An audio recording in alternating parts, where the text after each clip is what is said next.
সত্তাকে ধারণ করে আন্তর্জাতিক ক্রিকেটে ভালো করতে। যদিও বিসিবি পরিচালক আকরাম খান জানিয়েছেন এখনো চূড়ান্ত হয়নি বিশেষজ্ঞদের নাম। বাংলাদেশের নতুন বোলিং কোচ হচ্ছেন কোর্টনি ওয়ালস আর batting coach Sri Lankan Thilan Samaraweera. Cricket পাড়ায় গুঞ্জন জাতীয় দলের কোচিং স্টাফে এই দুই বিদেশির অন্তর্ভুক্তিকে ঘিরে, তবে এখনো আনুষ্ঠানিক ঘোষণা আসেনি। তারপরও গুঞ্জনের ঘটা লেগেছে ক্রিকেটারদের গায়ে। দুইজনই লেজেন্ড ক্রিকেটার, ওদের কাছ থেকে বোলিং এর বেসিক কি জিনিস শিখবে না শিখবে এটা জানি না, বাট যে এক্সপেরিয়েন্সটা শেয়ার করবে আমার কাছে মনে হয় ওটাই অনেক বড় ব্যাপার। যদিও বিসিবি পরিচালক এখনই নিশ্চিত করতে চান না লঙ্কান সাবেক ব্যাটসম্যানের কোচিং স্টাফে অন্তর্ভুক্তি। এটা এখনো কিন্তু আপনার আসতে পারে, বাট এখনো কিন্তু কনফার্ম হয়নি যে আপনার এটা আলাপ আলোচনা করে 2-3 জনের নাম আছে। নিজের বাণিজ্যিক প্রচারণার অংশ হিসেবে ভক্তদের সঙ্গে ক্রিকেট খেলার ফাঁকে দেশসেরা অলরাউন্ডার জানালেন প্রস্তুতি চলছে দারুণ গতিতে। ইন্টারন্যাশনাল ক্রিকেট খেলিনি বা টি20 ওয়ার্ল্ড কাপের পর থেকে, সো আমার কাছে মনে হয় খুব ভালো একটা প্রিপারেশনের সুযোগ আছে। সো এখন সবাই ওই দিকেই ফোকাস করছে এবং আশা করি ভালো 2টা সিরিজ হবে আমাদের। তারই প্রমাণ মিলল সকালে মিরপুর ইনডোর প্র্যাকটিস সেন্টারে, যেখানে স্প্রিন্ট দিতে ব্যস্ত ক্রিকেটাররা। গত 1 মাসে নিজেদের ফিটনেসের অবস্থার পরীক্ষা এটি।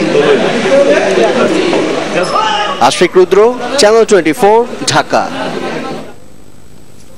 মাস্টার্স ক্রিকেট কার্নিভালের খবর জানাবো। বৃহস্পতিবার আবারও মাঠে নামছেন আকরাম, নান্নু, সুজন, পাইলট, সুমনরা। কক্সবাজারে পর্দা উঠছে মাস্টার্স ক্রিকেট কার্নিভালের। 6 দলে খেলছেন সাবেক ক্রিকেটাররা। দলগুলোর আইকন খেলোয়াড় হলেন নাইমুর রহমান, খালেদ মাহমুদ, খালেদ মাসুদ, আকরাম খান, হাবিবুল বাশার ও সেলিম শাহেদ। টিমের নাম রাখা হয়েছে ঢাকা বিভাগ, ঢাকা মেট্রো, রাজশাহী, চট্টগ্রাম, খুলনা আর অল স্টার্স। টুর্নামেন্টে সাবেকদের পুনর্মিলনীকেই সার্থকতা বলছেন অধিনায়করা। প্রথম দিন হবে 2টি ম্যাচ। দুপুর 2টায় রাজশাহী লড়বে ঢাকা মেট্রোর বিপক্ষে, আর একই সময়ে শেখ কামাল আন্তর্জাতিক স্টেডিয়ামের আউটারে ঢাকার মুখোমুখি হবে চট্টগ্রাম। পর্দা নামলো 28তম জাতীয় চ্যাম্পিয়নশিপে। 10 মিটার এয়ার রাইফেলে টানা 5 বারের মতো গোল্ড অলিম্পিয়ান আব্দুল্লাহ হেল বাকির 202.5 স্কোর করে স্বর্ণ জিতে নেন নৌবাহিনীর এই শুটার। 10 মিটার এয়ার রাইফেলে এ নিয়ে টানা 5বার দেশ সেরা হলেন বাকি।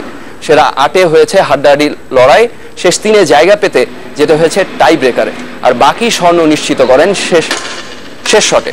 207.1 স্কোর করে একই ইভেন্টে জুনিয়রদের বিভাগে সেরা হয়েছেন বিকেএসপির রবিউল ইসলাম।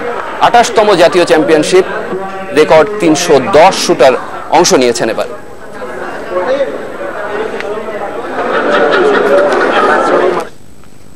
দেশের বাইরের ফুটবলের খবর জানাবো। বাস্তিয়ান শোয়েনস্টাইগারের বিদায়ী